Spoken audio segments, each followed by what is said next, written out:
Okay, so this is the last part of my video, which is we want to solve the engine start in Thruistmaster TCA Quadrant, especially for DIY like me. As you can see before, my DIY FSU panels require a switch, non-toggle switch, right?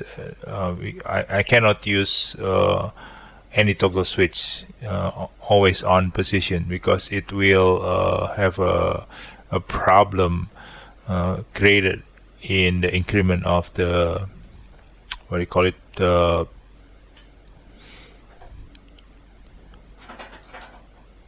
something is okay.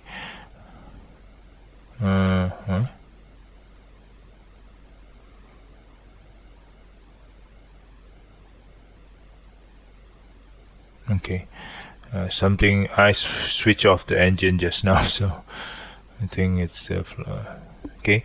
So yeah, so this is related to the MSFS2020 box initially on the rotary switch. If you have engine start on, always on, it will create a problem, right? So we need to move the engine start switch to your FSUIPC. So the internal setting inside the FS2020, you cannot use it because it will always continue send a control event ID, right, as you have seen before, and it creating this inaccuracy, I guess, not the rewind control on the altitude, heading, and speed. So how do you set up this one? Like previously, there is a 4 command being used, right, as you can see later on in the setting. So how to use it? I have to program it via if you see before, I have to program it via ini files. You cannot do it via or through the UI software of FSUIPC, because it's only give you one command on each switch activity, right? Only 2, at least, on and off, right? But if let's say if you want the switch when it is on position, it send 2, 3, or 4 command consecutively or automatically, it won't allow you to do that using the user interface. So you have to go down into the ini file of the FSUIPC7, and then you have to write down the command over there. The command is this one. You have to write this command, let's say from off position to on position. This command has to be sent for engine 1, and for engine 2 this command has to be sent. Only 2, remember. If I'll show you later on, there's previously 4 command for each engine, but I only send 2 command and it works. Okay, you don't need to send 4 command. However, I think what happens in the setting of the internal of the MFS, sorry, actually it's still 4 command, but what happened is there is no set here. You see, there's no set command. So the 4 command actually is pair. So this one is for off to on, and on to off you have to send another command, similar one, same command. So what happened is that for off to on, it will send this toggle 2 toggle switch, and for on to off it will send this 2 toggle switch. Similarly for engine 2, send 2 command toggle switch, and on to off, this is 2 command switch being sent. Okay, so this is how you write it. This is the format that you're gonna write it inside the ini files. I'm gonna explain it here, but we're gonna see later on the actual files. So this one is the command line numbers. It's just sequential numbers. It can be anything from, even if there's no other command, it's only can 1, 2, 3, 4, 5, 6, 7. It's a sequential numbers. Or if there's previous command in my ini file, there's a lot of previous command, so it start from 64 to 71 automatically. Or sorry, not automatically, you have to number it correctly, so it cannot be the same numbers. And then equal to, so this P or U or R actually is a type of command that you are trying to imitate, right? So let's say P, meaning it's if the physical switch is being pressed, it will then it will detect something, right? And if it's being unpressed or released, then you can send some command. So there's always like, or you want to repeat sending this one when it was pressed. So R is putting here RM, right? But this is rarely being used. So either P or U. P meaning that on press or switch on, do something, or U or being off when the switch is off, or on to off, or unpressed, then do something. Okay, so this is the meaning of this. And then M is your controller ID. It can be A, B, C, D, E, F, G, and 26, I guess, maximum. I don't know if they can be double letter, but there will be 26 controller connected with specific alphabet. So my A probably is my other panel, my B is my joystick, for example. M is my ID for the TCA quadrant. This one is the switch number or the button number inside the controller. So it can be up to 32 or even 64, some controllers, depending on the controllers. This is the ID of the switch itself. This one is the event code, as I mentioned before, the event controller code. So you can find out the code actually on the event log or the console log. This one is the parameter itself. It can be 0, 1, or 2. And this is the description of the variables. Okay, so you can copy this one, but you have to change this serial number depending on the files you have, and the M is depending on your controllers. The rest I think should be, oh sorry, this one also, the 2, depending on the switch numbers in your controllers. You have to find out yourself through the event log or something. And then this one the same, this one the same, and of course this one the same. So you can copy this number, but you can find it also yourself later on. I'll show you how. Okay. This one is the key code. Remember previously step number 3, when you want to emulate the key code, there's the rules here on the I'm going to explain this. Just remember the 24 is for the alt key, and the 74 is J. For example, here 24 is J. So alt J is 74, comma 24. I'll gonna show you in the files later on when we're gonna explain the how we're gonna do it. Okay, so let's go dive in. So here, oops, yeah, so yeah, sometimes it happens. Okay, now let's do currently I already fixed this switch. Is in the start positions. I'm gonna show you when I switch it off here. See here, by the way,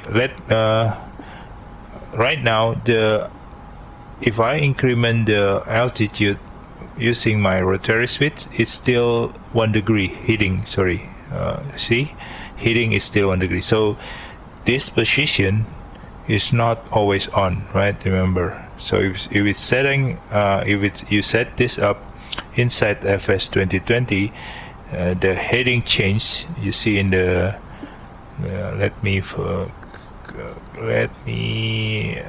here, so you can see this heading. I changed through my rotary. The mouse is somewhere else. It's still 1 degree, right? If you set this switch in FS2020, it also works, but this rotary switch won't work. So similar with other issues. Now let me see this one. So you see here, engine off, right? It works. Now let me show you the setting through. So how do you find it? You have to find it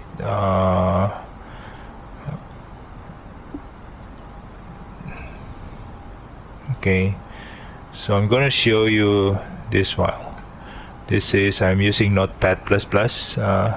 This is the file, but how you find it, you can open it and then find it under the FSUIPC folder. So usually it's under, when you install it, it's installed under local disk C, local disk, your main drive, and then there's a folder called FSUIPC7 for MSFS2020. So if you inside this folder, you can find a file called FSUIPC7 ini, but you cannot see it because the ini is hidden, right?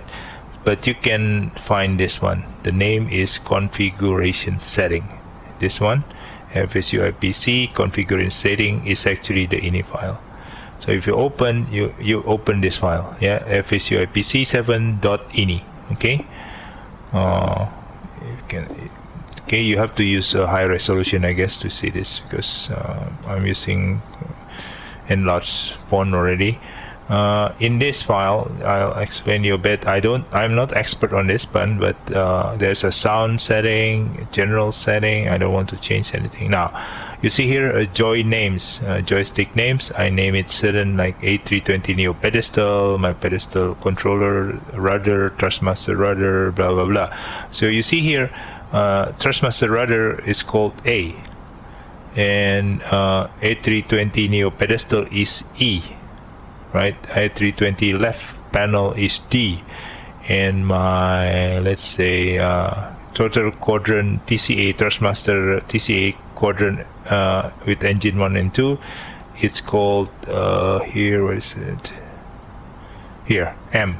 The code is M, not the number. Okay, this one is M, is the assigned variable for this controller. Okay, remember the M, remember the O, L, K, G, that is the name of the controller here. Okay, and my Thruistmaster joystick pilot called N. Okay, so because the Thruistmaster control quadrant is M, when you go down, this one is for generic setting. Remember, in here, when you do button assignment, you can select profile specific, which is A320. If it's general, it's for every plane, okay, for every aircraft. So you don't want to do that. Okay, my screen is gone now. Okay, so that is now you can find it under buttons A320 profile, because I save it in this profile, right? Forget about the other one at this moment. Now in this profile, you can find a lot of setting that you have set there. Remember the one that's from setup 1, setup 2, setup 3 that I've just created using UI, using user interface here.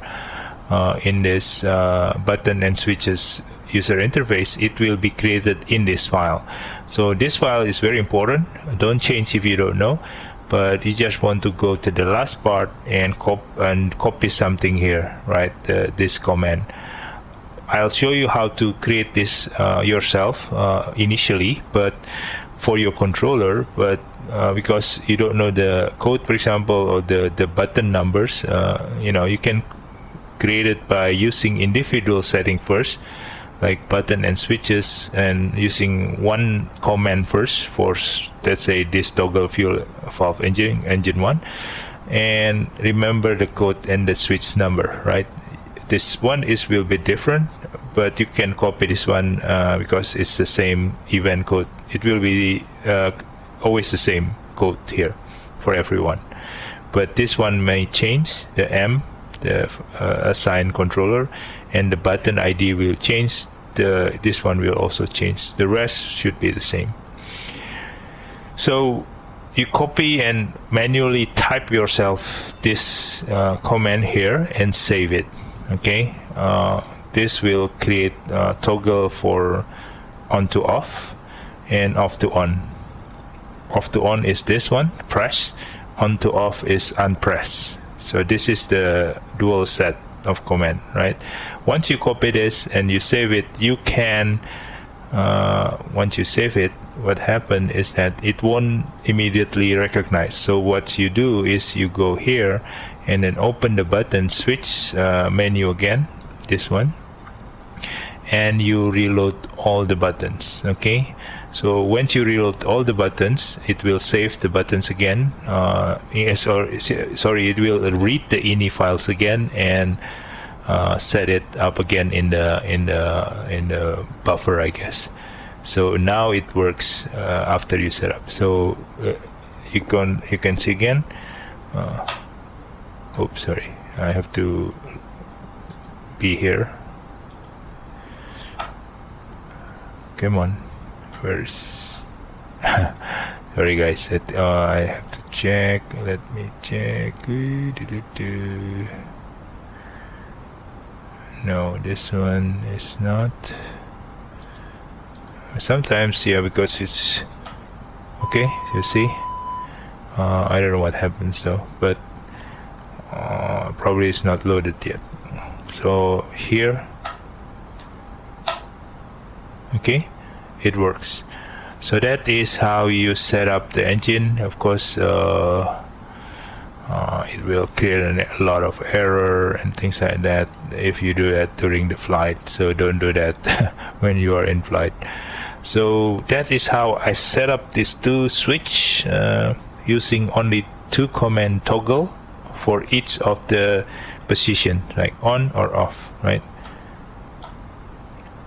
Okay, so I stop here, but I probably gave you another setup for myself. Like there's a switch here, ignition switch.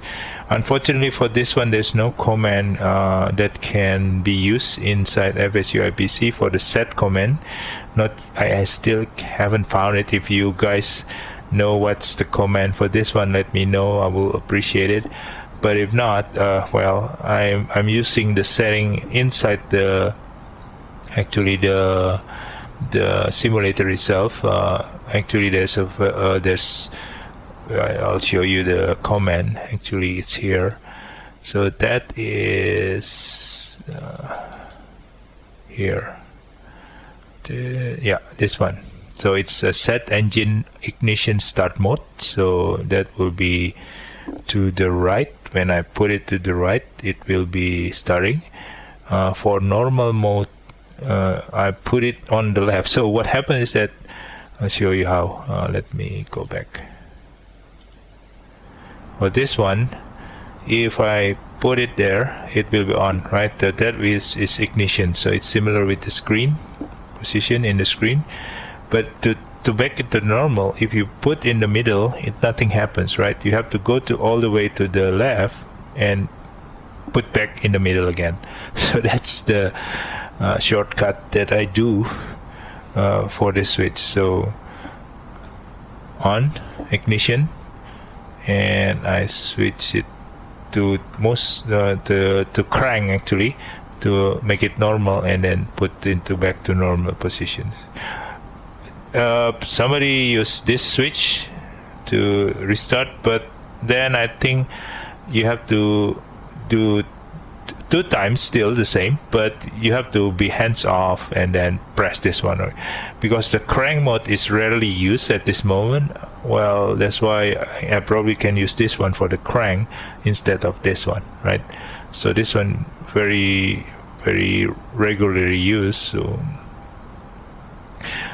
okay, so at least my hand is still in the same switch, although there's a similar step if you use other switch.